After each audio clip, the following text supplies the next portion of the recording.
ኣብ ማእኸል ቴህራን ካብ ዋና ዓውደ ውግእ ኩናት ርሒቑ ግን ድማ ማእኸሉ እቶም ወሰንቲ ሰበስልጣናት ኢራን ዝገበረ ሰላሕታዊ ናይ ቅንጸላ ስርሒት ንነዊሕ እዋናት ጸኒሑ እዩ።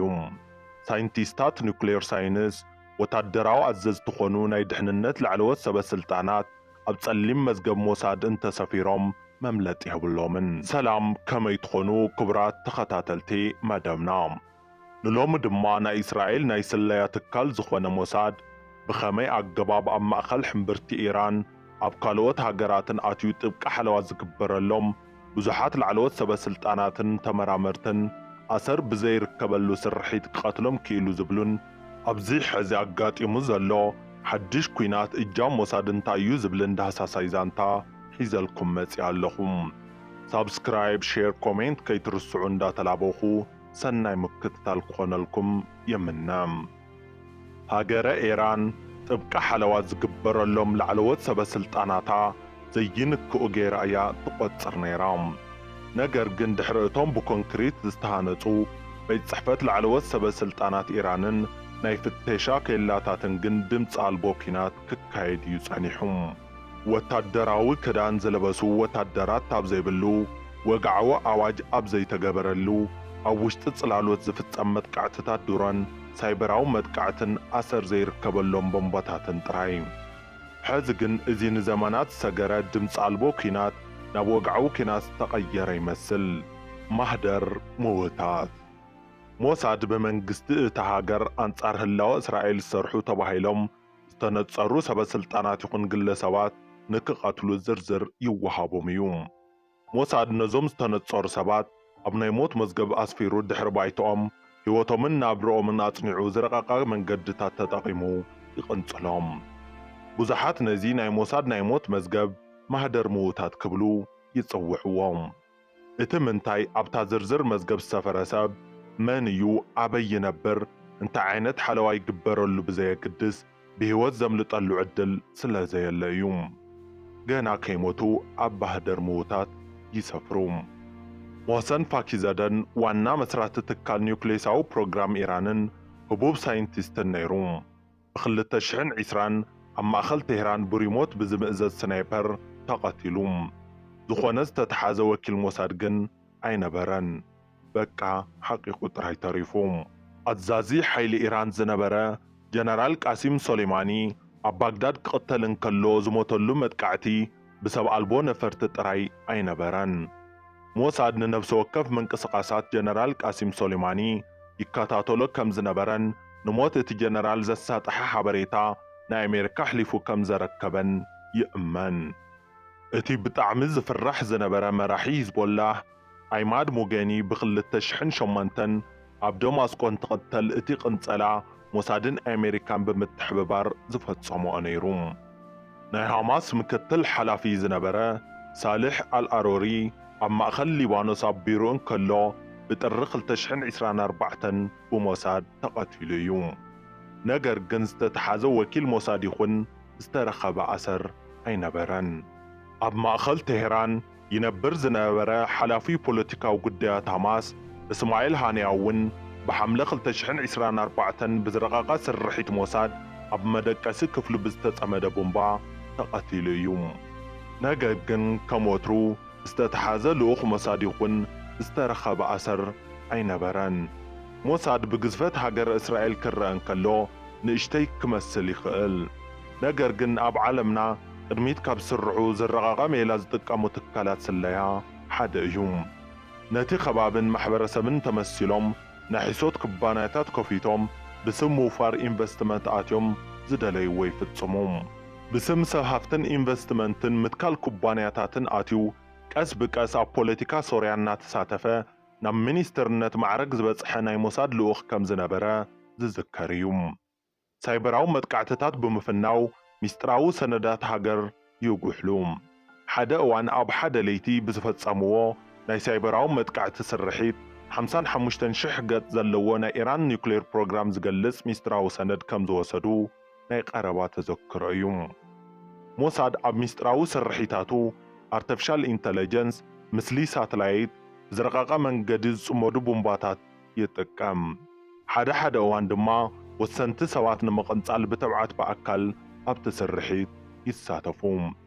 ኣብዚ ሰሙን እዚ ኣብ ውሽጢ ቴሄራን ይፍጸሙ ብዘለዉ መጥቃዕትታት ኣየር ካብ ዝተቐተሉ ዋና ዋና ሰበስልጣናት ኢራን እውን ኢድ ሞሳድ ዝዓዘዘ ምዃኑ ግልጽ እዩ። ሃገረ እስራኤል ኣብዚ ሰሙን ዘ ራይዚንግ ላየን ኦፕሬሽን ክትብል ብዝሰየመቶ ስርሒት ኣብ ልዕሊ ቴሄራን ብዝፈጸመቶ መጥቃዕቲ ጥቡቕ ሓለዋ ዝግበረሎም ዓበይቲ ሰበስልጣናት ኢራን ከይተረፈ ቀቲላ እያ። ናይ ኢራን ሰውራዊ ዘብዒ ዋና ኣዛዚ ሜጀር ጀነራል ሁሴን ሰላሚ፣ ኢታማጆር ሹም ሓይልታት ኢራን ሜጀር ጀነራል መሐመድ ባገሪ፣ ነበር ኣማኻሪ ድሕንነት ሬር ኣድሚራል ኣሊ ሻንካኒ፣ ሓላፊ ቢሮ ድሕንነት ኢራን መሐመድ ካዘሚ ምስ ምክትል ኣዛዚ ጠቕላላ እዝታት ሰራዊት ኢራን ብርጋዴር ጀነራል ማህዲ ራባኒ ምስ በዓልቲ ገዝኡን ደቁን ዝርከብዎም ብዙሓት ሰበስልጣናት ኢራን ድማ በቲ እስራኤል ትወስዶ ዘላ ስጉምቲ ተቐቲሎም እዮም። ሕዚ ድማ ኣብዚ ሰሙን ንዝተቐተለ ኣዛዚ ሰራዊት ኢራን ሜጀር ጀነራል መሐመድ ባጋሪ ተኪኡ ኣዛዚ ሓይልታት ኢራን ተገይሩ ተሸይሙ ዝነበረ ኣሊ ሻድማኒ እውን ከም ዝተቐተለ እስራኤል ዕላው ገይራላ። ሞሳድ ዶባት ኢራን ጥሒሱ ኣብ ሶርያ ውሽጢ እውን ቅንጸላ ላዕለዎት ሰበስልጣናት ኢራን ፈጺሙ እዩ። ኣብ ደማስቆ ኣባል ሓይልታት ምክልኻል ኢራን ዝኾነ ኮሎኔል ኣብ ጋራዥ እንከሎ ብሞሳድ ተቐንጺሉ እዩ። ብመጋቢት 1 2024 ብኣቆጻጽራ ፈረንጂ እውን ላዕለዋይ ኣዛዚ ሓይልታት ምክልኻል ኢራን ዝነበረ መሐመድ ራዛ ዛህዲ እውን ኣብ ኤምባሲ ኢራን ኣብ ደማስቆ ብስርሒት ሞሳድ ተቐቲሉ እዩ። እዚ ዘርእየካ ዝኾነ ይኹን ሓለዋ ይሃሊኻ ኣብ ዝኾነ ይኹን ቦታ ሃሊ ኣብ ማህደር ምዉታት ሞሳድ ስምኻ እንተተረቂሑ ምምላጥ ከም ዘይትከኣል እዩ። ኢራን ነዞም ቅንጸላታት እዚኦም ግብሪ ራዕዲላ ክትጽውዖም እንከላ እስራኤል ግን ንህላወ እስራኤል ዝተወሰዱ ስጉምትታት ክትብል ትገልጾም። ሃገረ ኢራን ንሳ ብትዕጥቖም ሂዝቦላ ሃማስን ሁቲን ኣቢላ ክተካይዶ ዝጸንሐት ኣንጻር እስራኤል ዘቕንዐ ኩናት ሕዚ ባዕላ ዝኣተወቶ ይመስል። ብዙሓት ተንተንቲ ፖለቲካ ካብ ሕቡራት መንግስታት ዝወፁ ጸብጸባትን እስራኤል ኣብ ጋዛ ጆኖሳይድ ትፍጽም ከም ዘላ ይምግቱ። ሃገረ ኢራን ብወገና ኣብ ልዕሊ እስራኤል ብትወስዶም ዘላ ናይ ግብረ መልሲ ናይ ሚሳኤል መጥቃዕትታት ኣብ ቴል አቪቭ ከቢድ ዕንወት ኣብፂሓ እያ። እዞም ንኣይረን ዳም ዝተባሃለ ጸረ ሚሳኤል መሳርሒ እስራኤል ሓሊፎም ኣብ ቴል አቪቭ ዝወደቑ ሚሳኤላት ኣብ ልዕሊ ወታደራውን መንግስታውን ትካላት እስራኤል ዕንወት ኣብፂሖም እዮም። ኢራን ዋላ እኳ ብሚሳኤል ኣቢራ ግብረ መልሲ ትህብ ተሃለወት ሕዚ እውን ግን ላዕለዎት ወታደራዊ መንግስታውን ሰበስልጣናታ ካብ ቅንጸላ እስራኤል ክትድሕን ኣይከኣለትን። ብዙሓት ኢራን ልዕሊ 300 ዝኣኽላ ነፈርቲ ውግእ ክህልዋ እንከሎ ኣብ ልዕሊ እስራኤል መጥቃዕቲ ኣየር ዘይትፍንው ክብሉ ይሓቱ እዮም። ነገር ግን ኢራን ዘለዋ ነፈርቲ ውግእ ብ1960ታት ብኣሜሪካ ዝተሰርሓ ሚግ 23 ሚግ 29 ዝተባሃላ ዘመን ዝሓለፈን እየን። መከላኸሊ ስርዓት ኣየር እስራኤል ሓሊፈን መጥቃዕቲ ክፍጽማ እውን ኣይኽእላን።